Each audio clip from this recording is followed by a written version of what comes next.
For more than 20 years, a handful of U.S. Air Force personnel have been haunted by an event that took place in the Rendlesham Forest, just outside their base in Suffolk, England.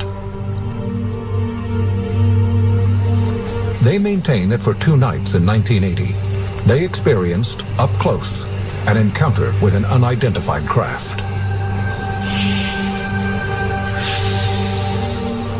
Their accounts make the Rendlesham incident one of the most detailed and well-documented to date. These witnesses also say that the government launched an investigation and then tried to cover it up. This event has an eerie similarity to a sighting nearly 33 years earlier, when an extraterrestrial spacecraft allegedly crashed near a military base in Roswell, New Mexico. Both stories involve eyewitness accounts from respected officers, government investigations, and classified records and evidence. This really was the Holy Grail. This was certainly Britain's most famous UFO case. There's no doubt about it. This is Britain's Roswell. It appears to be maybe moving a bit this way. It's coming this way. It is definitely coming this way. This is unreal. What really happened in the woods outside the Woodbridge-Bentwaters Air Base in December 1980? If you contact the Pentagon about what happened December 1980 at RAF Woodbridge, England, they're going to tell you right now nothing happened there. People need to step up to the plate and say something. It happened, and it was real, and someone else visited Rendlesham Forest in 1980.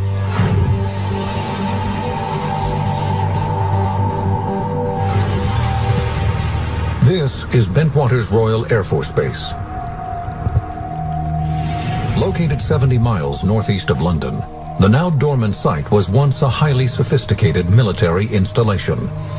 The main function of the twin bases there was to support the NATO effort in case of a war in Europe. We would go ahead and mobilize our A-10 aircraft to support whatever war effort we were told to do.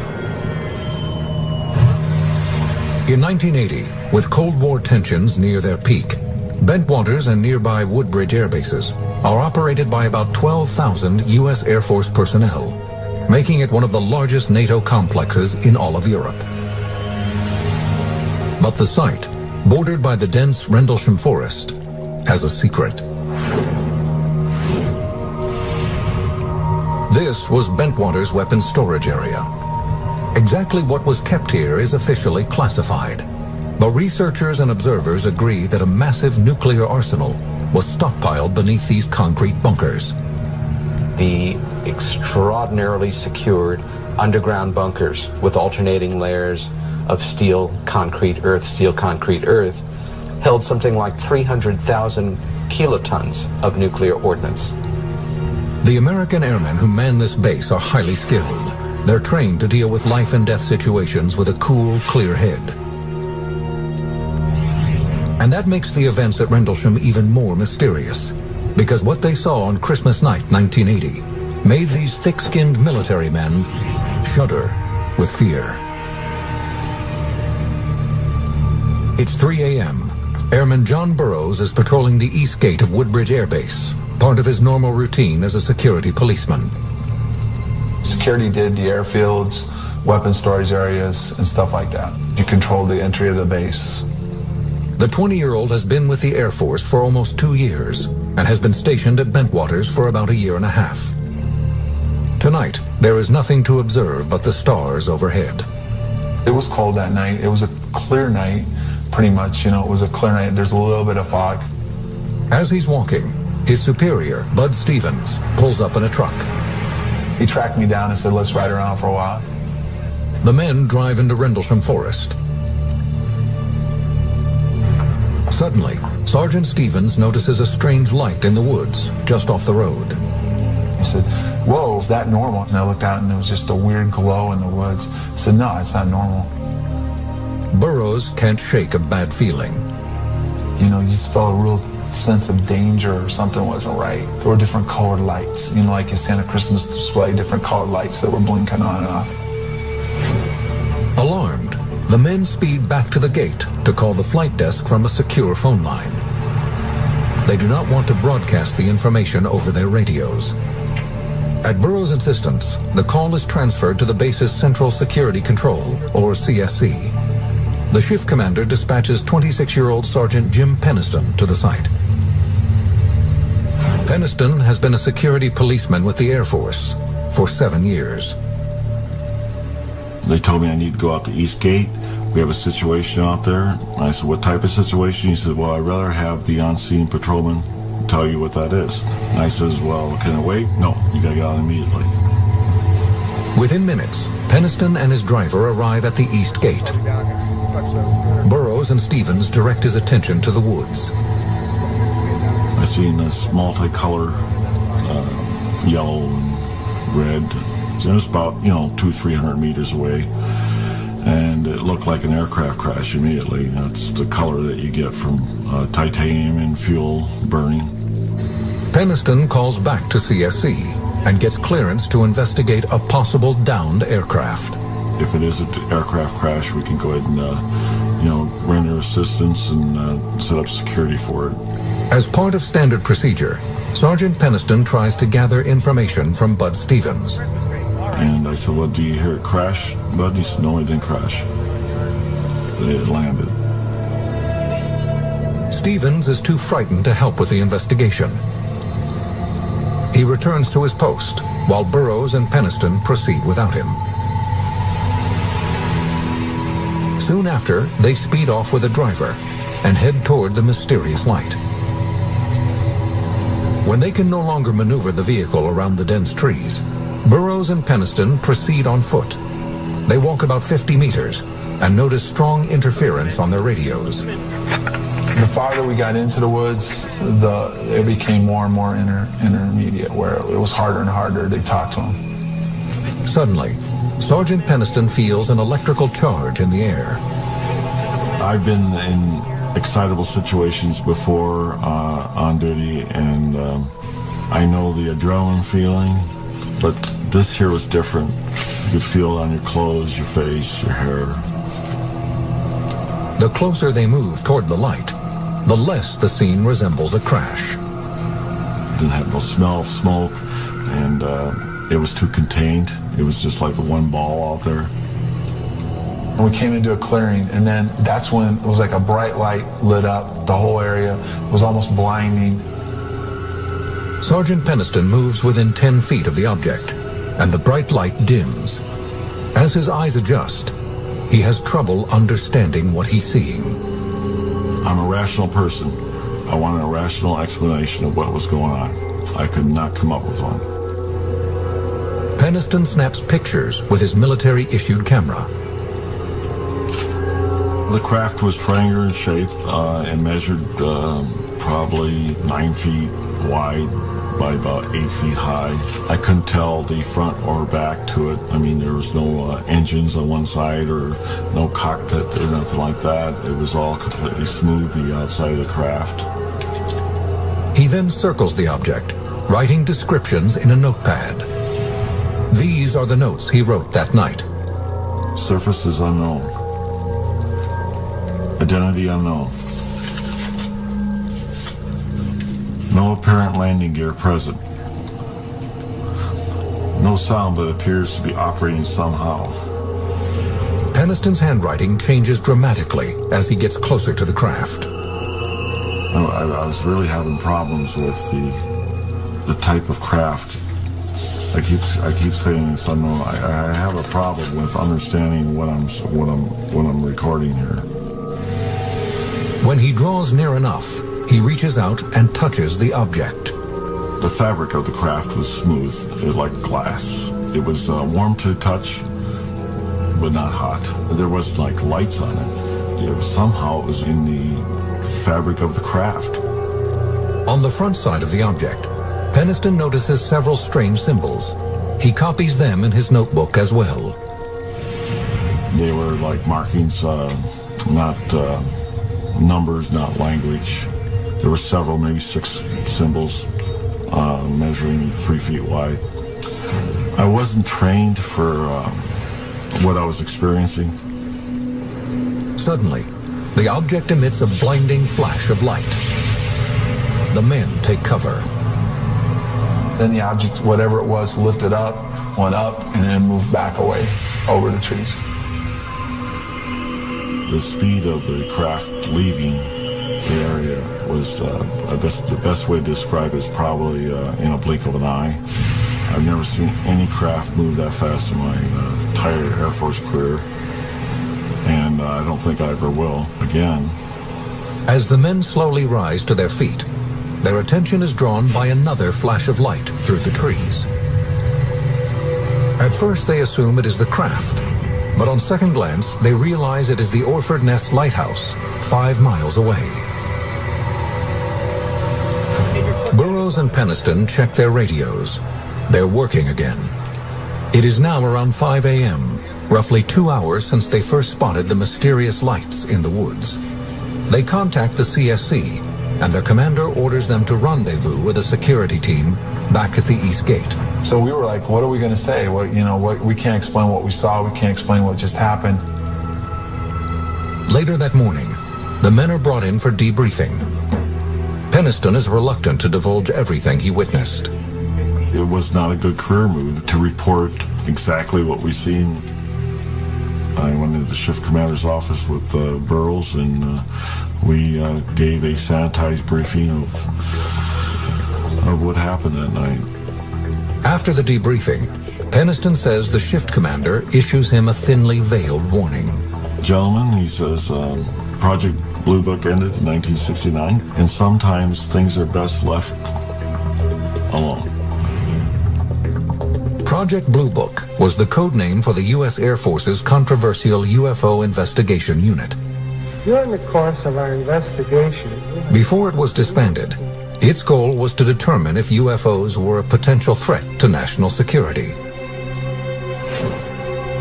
Despite his commander's warning, Sergeant Peniston can't put the strange encounter out of his mind. I got back to my house and I couldn't go to sleep. I'd probably sat around the house for maybe 2 or 3 hours. And finally I said, well, I got to go back out there. He returns to the site with some plaster of Paris. His plan? To make casts of any indentations left by the craft. I wasn't going to leave there until I had answers. I wanted something tangible. He spots 3 round impressions in a symmetrical pattern on the ground. They are a few inches deep and roughly 10 feet apart. They measured exactly the same distance apart, each of the pods, approximately 2 to 3 inches thick. These are the casts made by Peniston the morning after his sighting. He believes they show the marks left by the craft when it landed on the forest floor.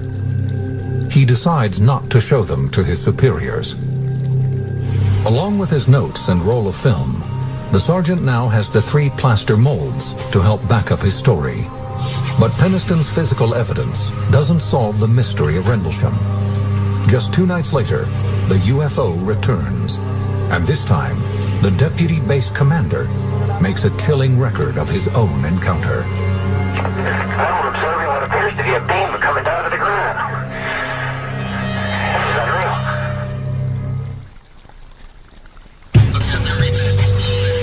Late December 1980. Sightings of a mysterious craft at the Woodbridge Bentwaters NATO complex in Suffolk, England, have put many airmen on edge.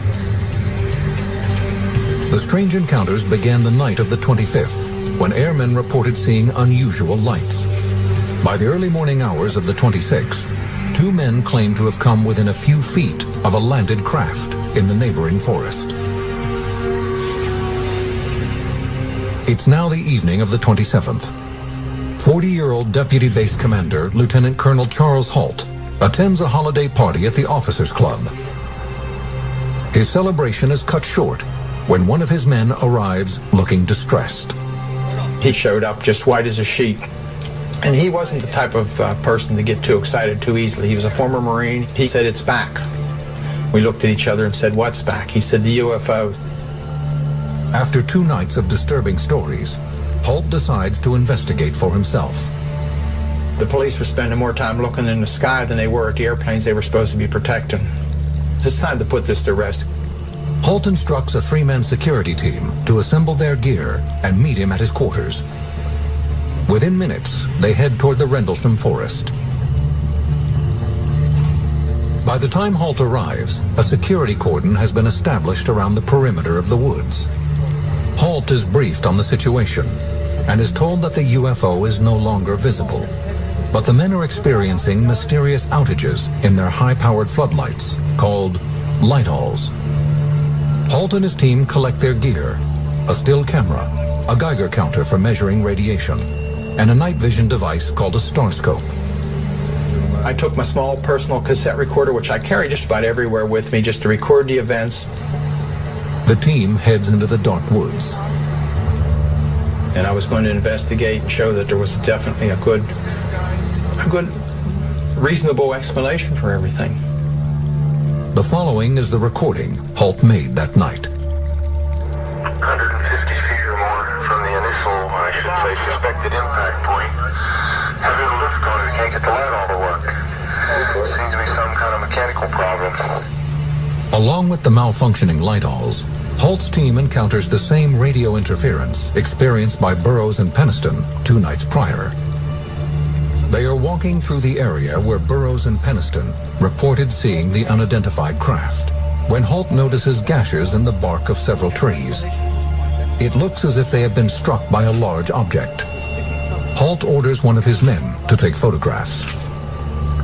He took pictures of the indentations of the trees and everything. He was taking snap, snap, snap all the time. The Geiger counter begins registering high levels of radiation, but only in the areas surrounding the alleged landing site. There's any rings on the tree you're taking samples from on the side facing the suspected landing site? 4 clicks max. Up to 4. Interesting. That's right where you're taking the sample now. 4. That's the strongest point on the tree? Yes, sir. If you come to the back, there's no clicks whatsoever. Suddenly, the dark woods are alive with sound. We're hearing very strange sounds out of the farmers' barnyard animals. They're very, very active, making an awful lot of noise. All the animals in the forest were acting up, making a lot of noise. And the barnyard animals from the farm, which was on the adjacent side of the particular location, were also acting up. One of his men points out a glowing light in the distance. With his tape recorder rolling, Holt documents every moment of this encounter. You just saw a light there. Where? Right in this position here, straight ahead, in between the tree. There it is again. Watch. Straight ahead off my flash right there. So there it is. Hey, I see it too. What is it? We don't know, sir. We saw this bright red glowing object. It looked like an eye. It's the best way I can describe it. It was bright red, had a dark center, and appeared like as though it were winking. We're about 150 or 200 yards from the site. Everything else is just deathly calm. There is no doubt about it. There's some type of strange flashing red light ahead. It's yellow. I saw a yellow tinge in it too. Weird. It appears to be maybe moving a bit this way. Yes, it's brighter than it has been. Yellow. It's coming this way. It is definitely coming this way. It was moving through the trees, horizontally, but also traveling vertically. In other words, it was zigzagging through the trees and dripping what appeared to be, the best way I can describe it, as molten metal. Holt and his men pursue the object into a nearby field. As we approached, it receded. It went away from us and went out into the farmer's field. It stayed there for probably 20, 30 seconds, maybe a little more. Pieces of it are showing off. There is no doubt about it. This is weird. And then it silently exploded and broke into multiple white objects. So we went into the field and searched around on the ground looking for burnt marks or evidence of whatever was coming off the object. The men find nothing in the field. Overhead, the object makes a sudden turn. It approached us at very, very high speed. Oh, here he comes from the south. He's coming toward us now. It stopped overhead and sent down a beam. The best way I can describe it is like a laser beam. Now we're observing what appears to be a beam coming down to the ground. This is unreal. It was a steady, constant beam as far as the diameter. It fell at our feet, and we all just were in awe. And I thought, was it trying to signal? Is it trying to warn us? Is it threatening us? And just as suddenly as it appeared, the light went click and was off. The object speeds away. The team watches, mesmerized, as it moves over the base and continues to beam lights to the ground. To some, it appears that the light is beaming directly into the base's weapons storage area, where nuclear missiles are reportedly housed. There's one object still hovering over Woodbridge Base at about 5 to 10 degrees off the horizon, still moving erratic and similar lights and beaming down this area. At this point, Holt's recorder runs out of tape. A craft is still hovering in the distance, but Holt and his team aren't sure what to do next. There's no protocol for what they've just encountered. Unnerved and exhausted, the men head back to base. Airman John Burroughs, who had witnessed a UFO 2 nights earlier, arrives at the site, along with Sergeant Adrian Bustinza. Burroughs is immediately concerned by the behavior of the men returning from the field. They were kind of, I don't know, they were weird. I mean, they were upset. After a brief conversation, Burroughs spots a blue light glowing in the same clearing Holt has just examined. The airman is determined to investigate further. I was bugging him, come on, Colonel, let me go out and see. You know what I mean? I want to see what it is. So he finally authorized myself and Bustinza to go forward just to get a closer look. The men head toward the strange blue glow in the field. Adrenaline quickly takes over, and Burroughs breaks into a run. As I was getting close to whatever it was, all of a sudden it was gone. The field is thrown into darkness, leaving the airmen scared and confounded. It just was gone. And I'm standing out in the field, and there's nothing. Burroughs turns to Bustinza in disbelief. And he goes, what happened to you? And I go, I don't know what you're talking about. He goes, and you were like involved in the lights. He said, you were just like, it was like all of a sudden you were there and then you were in the lights and you were gone. Burroughs and Bustinza return to base. Burroughs' second encounter with the bizarre lights leaves him with nothing but questions. They are unaware that a sweeping investigation involving covert government agencies is already underway. The men claim that as they headed back to the base that night, they were walking into a government conspiracy.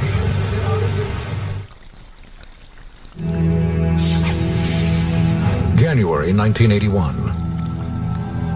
Rumors are swirling around the Woodbridge Bentwaters air bases in eastern England after mysterious UFOs are sighted by the U.S. Air Force personnel stationed there. Many of them were some years into their tour of duty. These were highly trained witnesses. It's not as if they'd all just turned up there the night before.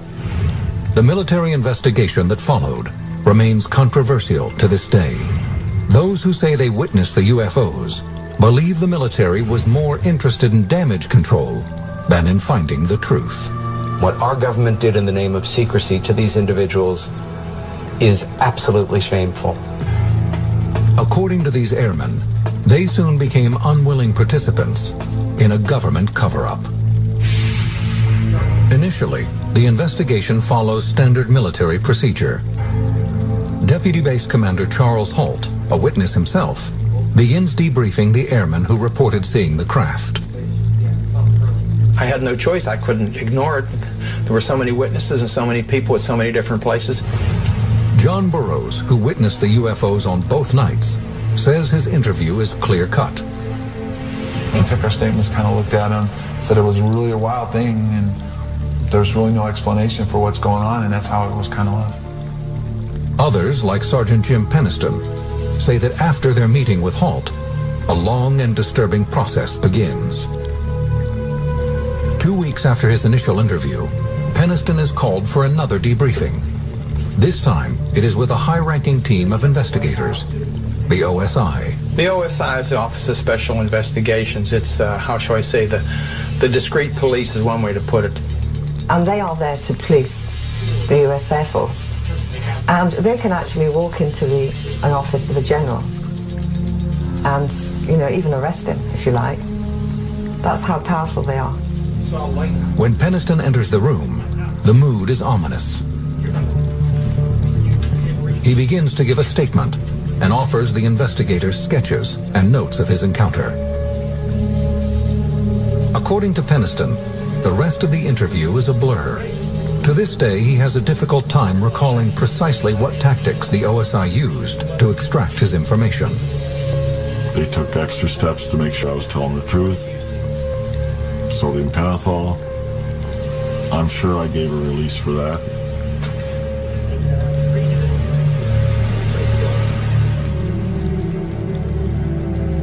And hope that they understood that everything I said was the truth. I believe I gave my permission for that, I would think.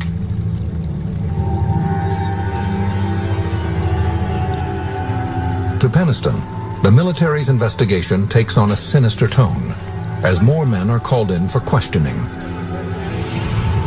Shortly after the event, Sergeant Adrian Bustinza, who had accompanied John Burroughs to the field, is led to a room beneath the base for questioning.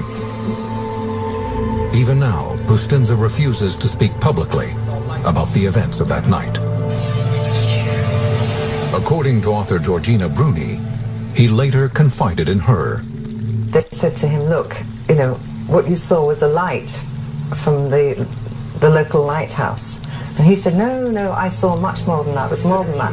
No, you don't get the picture, do you? And they would not let him go until he agreed that what he saw was the lighthouse.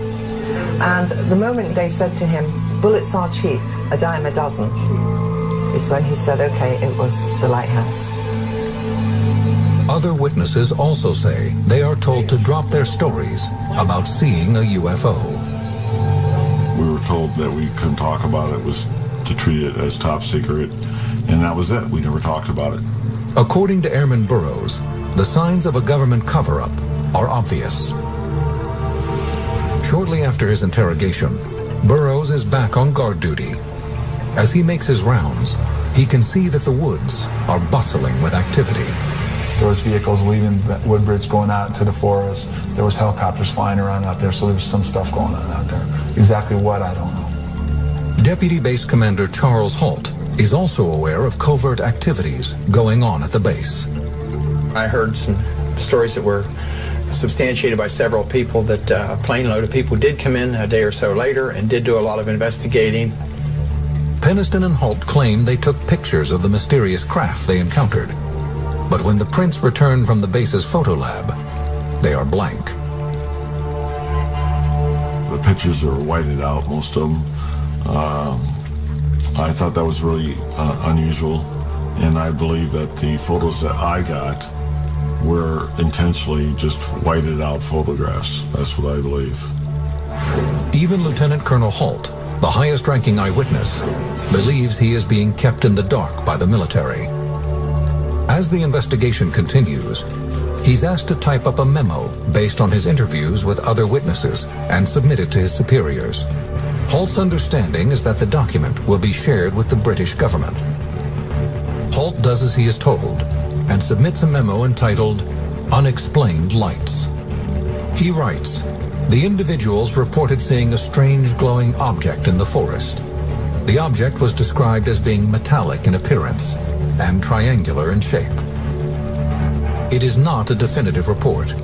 Many of the details are missing or incorrect, and the descriptions at times are vague. The memo was not meant for public consumption. It was meant as a tickler, if you will, to the Ministry of Defense to get them involved to do a proper investigation. His superiors filed the memo away, and the strange lights never returned to the base. Eventually, rumors of an extraterrestrial craft die down. For 3 years, the public is kept in the dark about what happened at the air bases. Then, in 1983, a new witness surfaces with a startling claim about the UFO encounter, one that will only deepen the mystery of Rendlesham.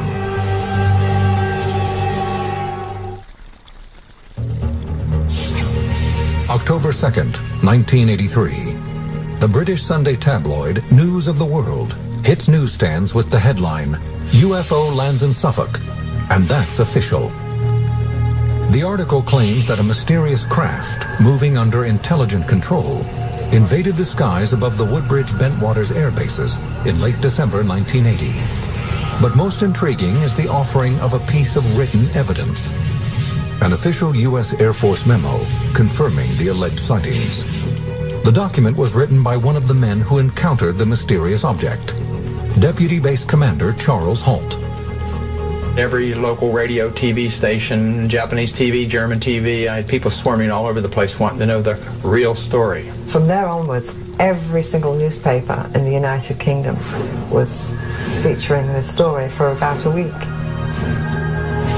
The memo, titled Unexplained Lights, offers a brief description of the late December encounters.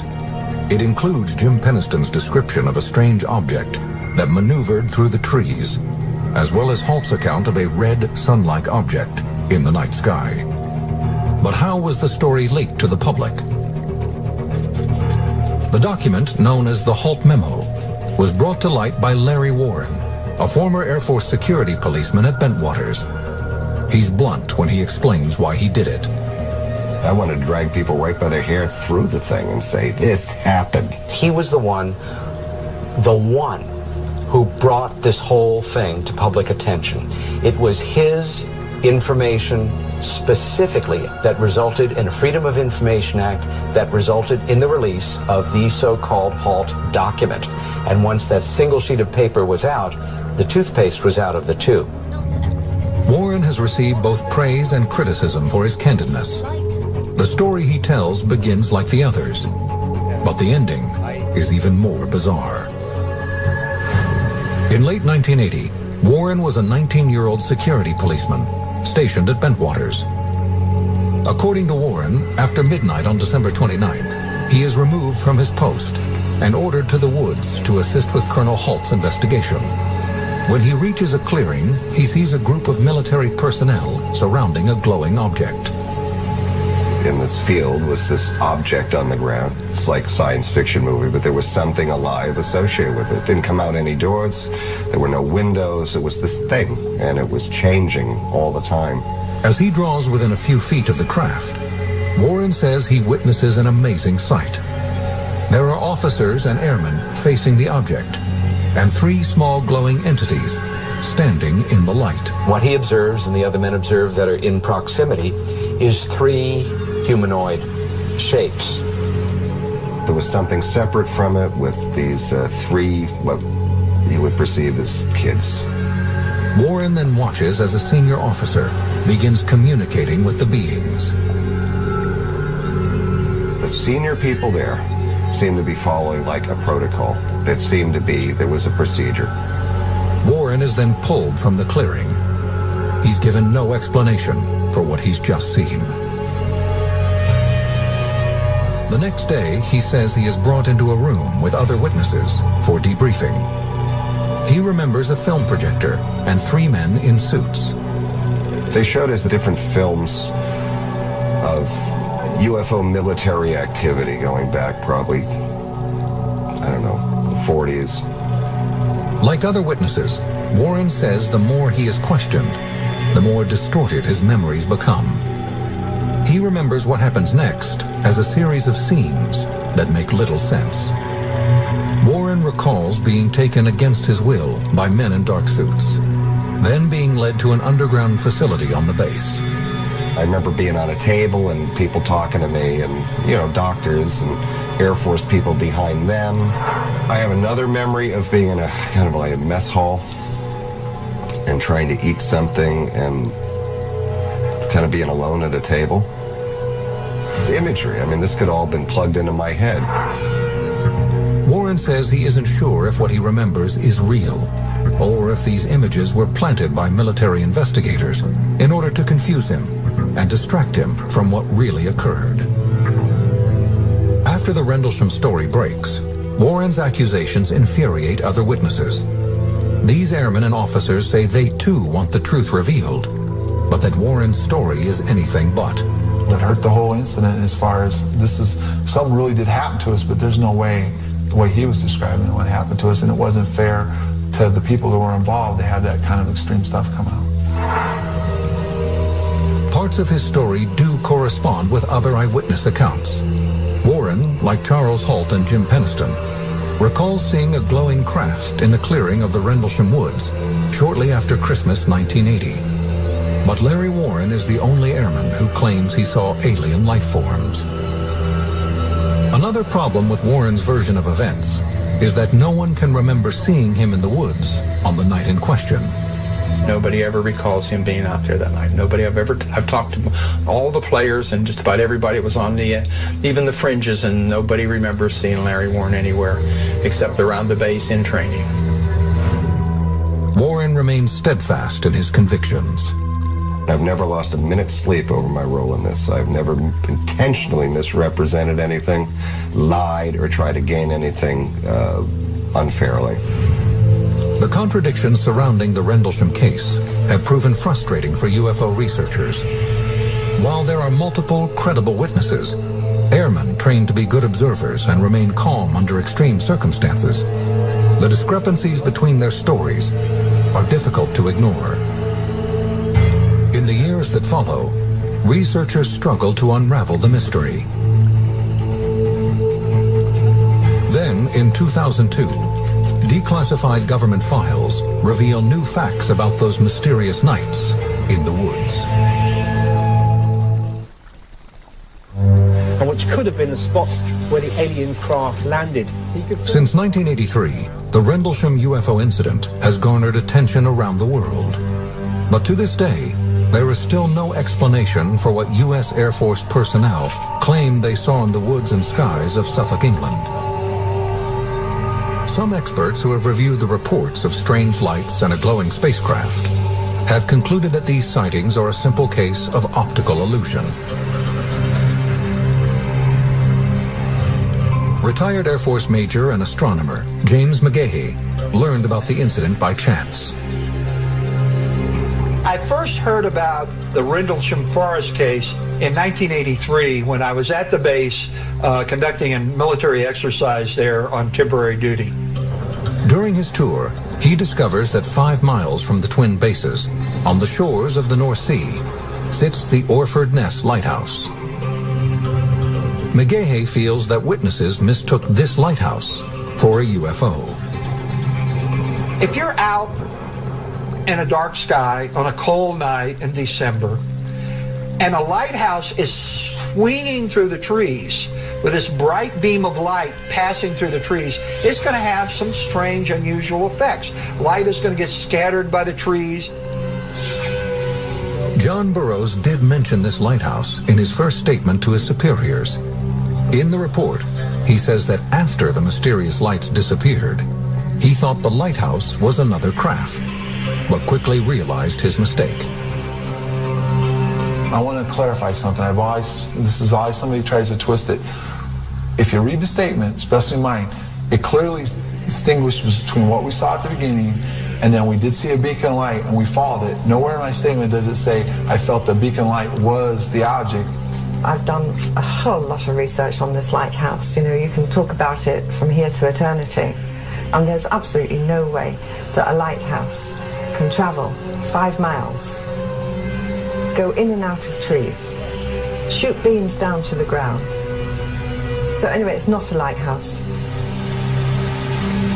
But McGahey claims there is a second explanation for the lights in the sky that has nothing to do with UFOs. On the night of the 25th, at around 9:30 in the evening, a Cosmos satellite re-entered the Earth's atmosphere. It would have looked like a fireball, which is a very, very bright meteor. For nearly 20 years, skeptics and believers continue their search for answers. In 2002, thanks in part to researchers like Georgina Bruni, the British government finally releases a new set of records. The files provide additional information about the case, but also raise new questions. They make it clear that the British government investigated the mysterious sightings back in 1981. This fact seems to indicate that military investigators did not believe the sightings were caused by a lighthouse or a satellite. But the files also reveal some of the shortcomings of that investigation. We discovered that some of the radar facilities were actually faulty. The cameras were faulty. on the nights in question, or allegedly faulty, that the films were missing. At the time, investigators based their research on the original memo written by Lieutenant Colonel Charles Holt. His document states that the first event occurred on December 27th, but the sightings actually began on the 25th. Holt's mistake has caused researchers to examine the wrong nights for 20 years. It is a frustrating revelation for Nick Pope, an official with the Ministry of Defense. Here we had possibly the most significant UFO event ever to have taken place on British soil, and yet not only were the dates wrong, but crucial days had been lost. Moreover, much has been left out of the files. Researchers hope the US and British governments will release further information, including pictures taken by Air Force personnel on the nights of the sightings. These are the only photographs that remain from the investigation. They show authorities examining the alleged landing site, but the pictures reveal no evidence of a landed craft.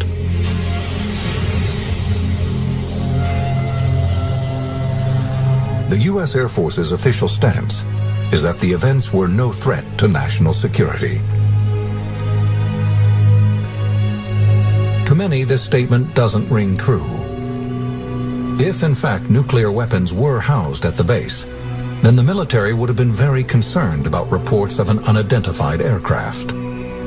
We had objects flying over the weapon storage area shining beams down to the ground. If that ain't defense significance, what is? Skeptics grapple with the same question, but in their minds, the military's response bolsters their claim that UFOs did not visit the Rendlesham Forest. This was during the Cold War. You have to realize that security was fairly tight. Anything that would happen near the flight line when you have these high-value asset aircraft, tactical aircraft, or in weapons areas would immediately cause a response by the entire base. Everybody on the base would have been woken up and been reacting to something like that. And of course, that didn't happen. Even Charles Holt, the deputy base commander, is frustrated with his search for answers. I kept prodding Squadron Leader Moreland, the British liaison officer, for an answer. Doesn't somebody care? Isn't somebody interested? I got the feeling that I was kind of left hanging out there to dry, if you know what I mean.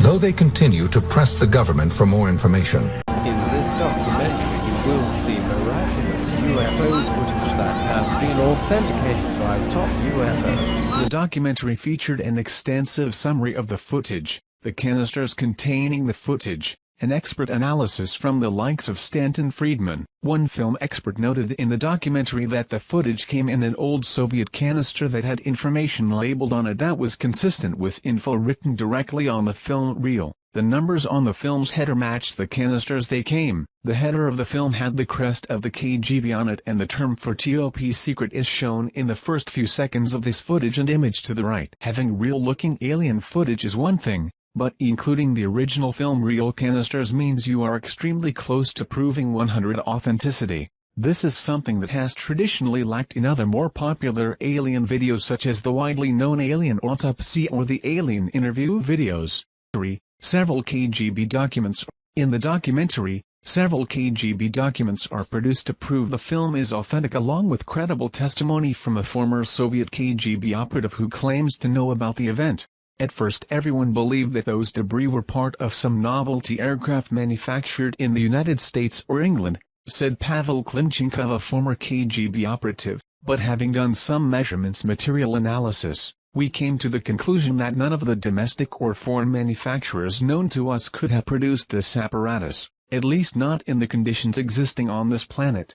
Along with Pavel's testimony, authentic KGB top-secret documents were obtained by the filmmakers, allegedly costing them $10,000. The documents described in detail a crash site recovery operation of a disc-shaped object and organic remains. Based on the credible testimony, KGB documents, expert film analysis and the general good feeling one gets when watching this interesting crash site video, it is safe to assume that this film indeed may be authentic. What about the autopsy? This footage will be posted in our second part article along with thoughts and analysis, actors, training exercises, skepticism, Some have put forth the argument that an American production crew filmed the footage in March 1998. These claims are put forth on websites claiming to know the truth about this footage. To date they have failed to show even one current photo of any of the soldiers in the film nor any statements from the actors that they were indeed only actors in this film. This should be easy to obtain if the footage was recently filmed.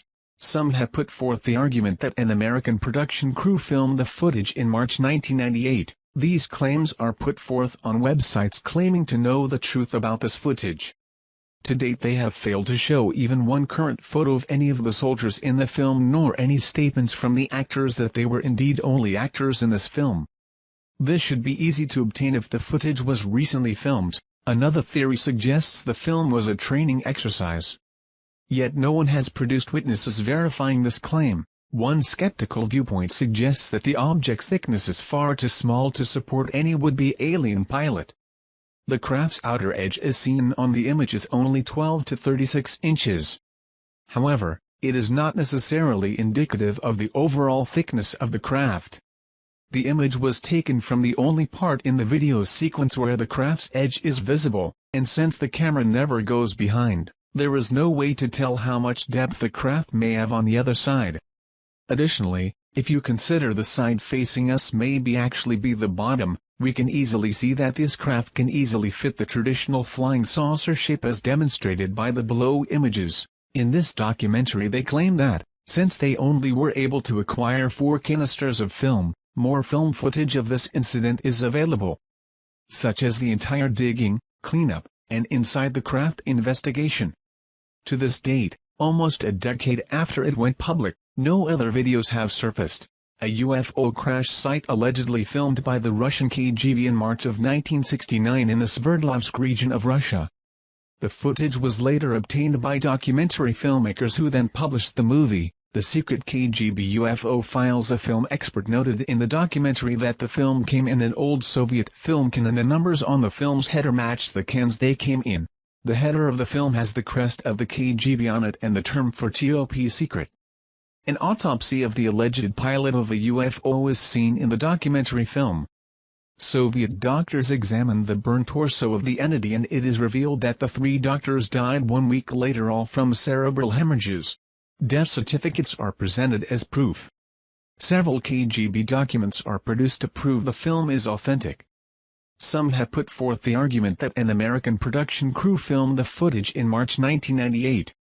These claims are put forth on websites claiming to know the truth about this footage. To date they have failed to show even one current photo of any of the soldiers in the film nor any statements from the actors that they were indeed only actors in this film. This should be easy to obtain if the footage was recently filmed. Another theory suggests the film was a training exercise. Yet no one has produced witnesses verifying this claim. UFO aliens may have helped build pyramids of Giza, says Cairo University archaeologist. Head of the Cairo University Archaeology Department, Dr. Ayla Shaheen in December 2010 had told an audience that there might be truth to the theory that aliens helped the ancient Egyptians build the oldest of pyramids, the pyramids of Giza. On being further questioned by Mr. Marek Nowak, a delegate from Poland, as to whether the pyramid might still contain alien technology or even the UFO with its structure, Dr. Shaheen was vague and replied, "I cannot confirm or deny this, but there is something inside the pyramid that is not of this world." Delegates to the conference on ancient Egyptian architecture were left shocked. However, Dr. Shaheen had refused to comment further or elaborate on his UFO and alien-related statements. Down below is 90's The Secret KGB UFO Files documentary, that deals with the fact that Russian had already discovered the tomb of alien humanoid in Egypt and something is beneath the pyramid. The Secret KGB UFO Files documentary interestingly supporting the head of the Cairo University Archaeology Department, Dr. Ayla Shaheen claim as well.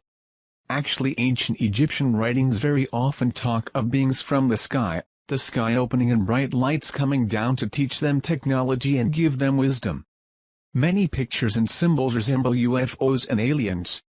Possibly aliens built the Great Pyramid. And these solid long-lasting construction techniques were adopted by the Egyptians. Ancient Egyptian legends tell of Tep Zepi, or the first time. This is described as an age when sky gods came down to earth and raised the land from mud and water. They supposedly flew through the air in flying boats and brought laws and wisdom to man through a royal line of pharaohs. And of course, this was all thrown out the window when Christianity came along. Keep in mind that the gods were the one and only religion that there was. No other conflicting beliefs? Why? Well, because it was fact, not faith. The modern church would have you believe it's just a myth. But you have to ask yourself, on the edge of Occam razor, what truly indeed is more likely? There has always been the question. How did the Egyptians feed and care for the 100,000 slaves that it would have taken to build the ancient structures like that of the pyramids in Egypt?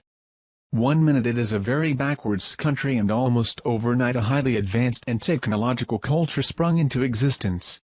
We now have the answer to that very question and evidence that the Egyptians had help, extraterrestrial help at that, thanks to Russia, the KGB, and a top-secret project called Project ISIS. Astrophysicist, neurologist and science advisor in Advanced Propulsion System gained access to the files of Project ISIS. This was a top-secret project brought about by KGB concerning the discovery of the tomb of the visitor in 1961. Up until Sci-Fi purchased this exclusive footage from an agent of the Russian mafia, it had never been seen outside the top-secret facilities of the KGB. Sci-Fi showed it one time on television, and as it stands today, no evidence of this film or the project is available. Except what we have copies of here given to us by a client that had taped the original show. This video is a powerful documentary with actual footage filmed by the KGB and verified by specialists in the field. Authentic film footage. If we can somehow bring attention back on Project ISIS and prove it out, it will change the history of the beginning of the civilization of man. During the Cold War, Nikita Khrushchev was determined to show the world that communism was superior over the democracy. As he realized that it would be too costly to compete with the US in the space race, Khrushchev chose to go the other route. Having over 300,000 agents in the secret police and espionage organizations, he focused most of this resource on alternative science, such as paranormal phenomena, psychotrometic weapons, biogenerators and mind-altering machines. 1920s, during the Stalinist regime, a dark room was created where the KGB conducted psychotronic weapons research on prisoners sentenced to die and political dissidents. After 1936, these files were transferred to the secret archives of the KGB, continuing on with their paranormal research. Khrushchev achieved great success with his biogenerators and machines to alter human minds, which worried, naturally, the United States, knowing that the Soviet Union was there to conquer and overthrow. Russia, being that its borders surrounded the largest landmass of the world, had the largest amount of UFO sightings. If they could capture one of these flying objects and reverse engineer it, they could have the greatest advanced aeronautical designs. They got lucky in January 1986 when a spacecraft crashed in Dalgorsk but remained intact. The craft was back-engineered and the process was quite successful. But to achieve the most superior advancement in global domination, they went in search for something that was only a rumor or legend. The Chamber of Knowledge in Egypt. If the legends were true, storehouse of knowledge left behind by ancient visitors from outer space was concealed in the Great Pyramid. A team of archaeologists were composed of Egyptologists from the Russian Soviet Academy of Science, was sent to Egypt. The fearing that the CIA would learn of this expedition, the Kremlin operated with complete secrecy. By the late 1950s, Egypt accounted for 43% of all the Soviet aid for Third World nations. When they started the ISIS project, the Soviet military personnel in Egypt was estimated over 20,000. The heavy military presence was used to disguise the efforts of the mission scientists headquartered in Cairo. They would operate under the guise of Arab peasants or Russian officers. To speed things up, in 1959 the KGB recruited professional informationalists to wiretap Egyptian officials. This paid off in July 24, 1961. A conversation was recorded that would then change myth into reality. The official had been given a call that two Bedouin had stumbled upon the tomb of the visitor. The Bedouin were in the hospital and kept repeating, "The visitor God." At this moment in time, Project ISIS became top priority and all efforts were made to immediately follow up by having the Bedouin show them where they had found this tomb.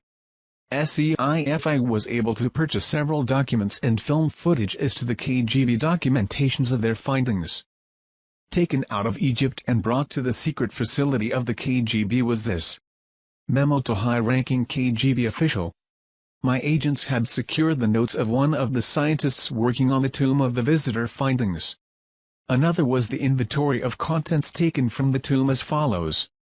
Location of finding. Undisclosed, 15 crates of relics, 1 partially mummified body, 1 stone sarcophagus, 8 hieroglyphic samples. Old report from a project scientist that was one of the first to enter the tomb.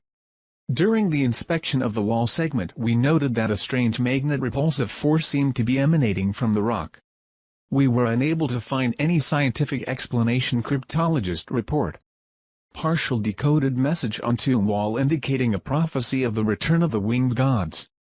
The Kremlin took the cryptologist report very seriously. KGB was ordered to determine target locations: planets, stars, galaxies. They had to duplicate the stars as they would have been over Giza thousands of years ago. They finally found it, in the stars and constellation of Orion during the year 10,500 BC. Although it was possible that the builders could have been working off plans of a time before the pyramids was constructed, this was proven not to be the case. Metal and synthetic materials of tomb were determined to be of unknown origin and the tomb was carbon dated, giving it a dating of 10,500 BC, meaning the pyramid had to have been made at 10,500 BC. Cans of film were purchased by SCIFI through the Russian mafia agent, which originally came from the maximum security archives of the KGB. These cans contain film of KGB filming the process of the tomb and sarcophagus being opened. Sci-Fi had this film analyzed before purchasing by experts in this field. Finding no evidence of fraud, SCIFI purchased cans of film. The documentary is in black and white, showing soldiers entering the tomb without gas masks. As they opened the sarcophagus, you can see toxic fumes escaping and the reaction of the soldiers as they were being affected. It also shows the mummy contained inside. The film shows the soldiers leaving the tomb fast, and then a chemical warfare specialist team comes in with protective clothing. There is talk from one that was there in the tomb, that the energy inside, during the first days of exploration, was very high. They also had a team of psychics go in and do some special readings of the tomb. It later goes on to show the KGB and Bedouin loading trucks with crates to be shipped back to Russia. According to KGB documents, researchers began to wonder if the pyramid was designed for one particular purpose. They thought it was possibly a machine, being that it was designed like a three-dimensional triangular depiction of a hemisphere. Their thoughts were there must have been a reason why it was designed for resonating with the planet. Their thoughts went to a prism, and that the pyramids have powers to alter the cosmic rays, that the pyramids are huge prisms capable of concentrating energy, capturing light from the stars, which would initiate a process which would turn the pyramid into an interstellar transmitter. The three pyramids and SPHNIX could be integral parts of an immense machine designed by alien engineers linked by a master control mechanism inside the Great Pyramids. They noted that the passageway goes to main chamber, and above the sarcophagus was a tunnel star shaft. They reasoned that when a specific star alignment occurs, a streak of energy goes down the shaft. Scientists speculated that the radiant energy hitting the sarcophagus could initiate something similar to a cold fusion reaction. The prism structure of the pyramid would then magnify and transfer to the corresponding pyramids. A united beam of energy could erupt, creating a cosmic beacon used by alien starship for future navigation. According to ancient legends all around the world, they all have the same thing in common. The visitors were like men but more like gods. They were giants. They traveled among the stars. They brought us the knowledge. Legends of the first emperors of China were called the Sons of Heaven and made the first pyramids of China. Mexico and Yucatan have similar legends. Starwalkers can be found throughout Egyptian texts and American folklore. The visitors are described as the giants, man/gods, giants or titans. And it seems all cultures may be traced to a single parent civilization. Could it be ET? Later on in the documentary, it shows them working on the mummy, attempting to give it a face and identity. A computer projection of the mummy was made as it laid in the sarcophagus. Experts that were there to observe the fluorescent reconstruction of the face described to Sci-Fi that if they had not been there themselves, they would not have believed what the face revealed after reconstruction. When skull and face was completed, it showed a humanoid type: large cranium, large eyes, small chin, small teeth, but not Earth humanoid, but some being that had to have been extraterrestrial. Later, using underground radar technology, the KBG found a passageway under the tomb of the visitor. Directly below was a large chamber. They believed they found the chamber of knowledge, but was afraid to open the tomb, thinking it could be a Trojan horse capable of blowing up the entire planet. They decided to seal the tomb, wipe away the location of the tomb, and close the project. It seemed, however, that all were affected by the discovery. Some had personality changes. Some disappeared entirely, others committed suicide, and others no longer could support their old religious beliefs. The first official report of sightings, that we are aware of, was by King Tutkremeni about 3,400 years ago. Sightings continued through the ages. Sightings seemed to pick up with man mastered the skies. But when we conquered the inner workings of the atom, the aliens of Orion stepped up their observation with an explosion of UFO sightings that continue up to the present. UFO abduction reports began to sweep around the world in the early 60s. A pattern was developing, with nearly all abductees reporting physical examinations, insertion of objects, and artificial inseminations. Many women abductees believed they were being impregnated to give birth to alien hybrids. In the last decade, reports such as these have risen dramatically. It may be highly likely that the genetic colonization program that started back in the ancient times has resumed. The question was asked, could they be cloning themselves by implanting their alien genes into human DNA? Are humans being transformed into an alien species through genetic engineering? The ancient Egyptians have always said that our DNA came from the heavens and that someday they would return. Did the KGB discover the truth in the Chamber of Knowledge about the true agenda of the ET? And what was discovered on the wall of the tomb of the visitor prophesies that they would return. But when? Secrets cannot be contained. Not even KGB secrets. A group of scientists, computer programs, doctors, etc., shortly after the discovery of the tomb of the visitor, came together to discuss the possibilities of this discovery. They fully believed that the visitor was none other than Osiris, the alien king. Thus they gave themselves the name, the Followers, based off the followers of Horus in the Egyptian Book of the Dead. According to Egyptian beliefs, a family of gods came from the stars to Egypt. They were the ones that gave the people of Egypt the knowledge and wisdom. Later they left Earth back to their star homes, except for Osiris. He stayed and taught the followers. It was their duty to protect and keep the ancient knowledge he gave them until his return. The Egyptians were astronomers and fully understood that the stars were the map to the great god Osiris and the afterlife. And followers would secretly come together in their homes to discuss the possibility of the return of Osiris. They believed that the second coming of Osiris would herald a new age for mankind. They believed that when the tomb was discovered and the seal was broken, a signal was transmitted to the visitors. They calculated and estimated the time it would take for the electromagnetic signal to reach the constellation of Orion. They figured that they could return no earlier than April 23, 1985.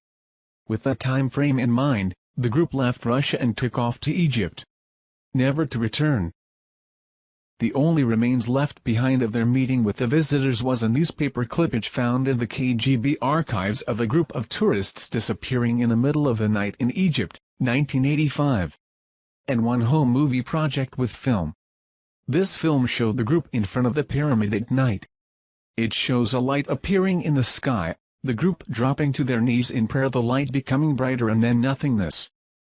A daughter of parents that were part of this group was shown the home video by the SCIFI team, of which she recognized her parents and burst into tears.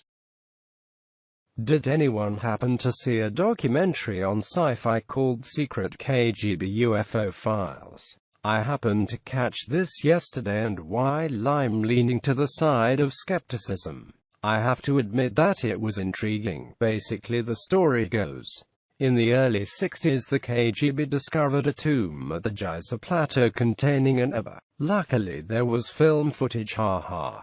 The grainy film contained footage of archaeologists dressed in KGB gear opening the tomb of what was thought to be an ancient Egyptian king. When they do, toxic smoke overcomes one of them and the other two run out.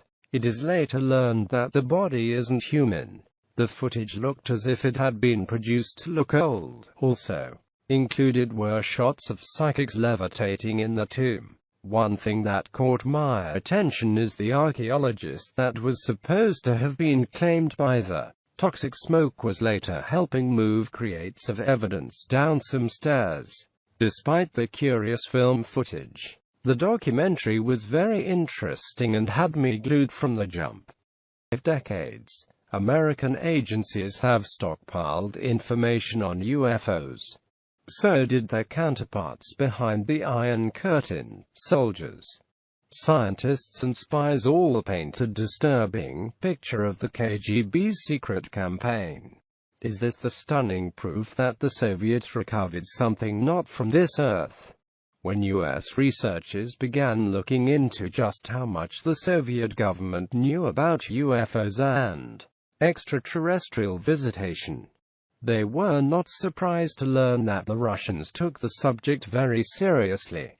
What they didn't expect was evidence of ancient alien visitation, paranormal properties associated with related artifacts, and most shocking of all, of a mass abduction in 1985, among the piles of materials obtained from former Soviet spies.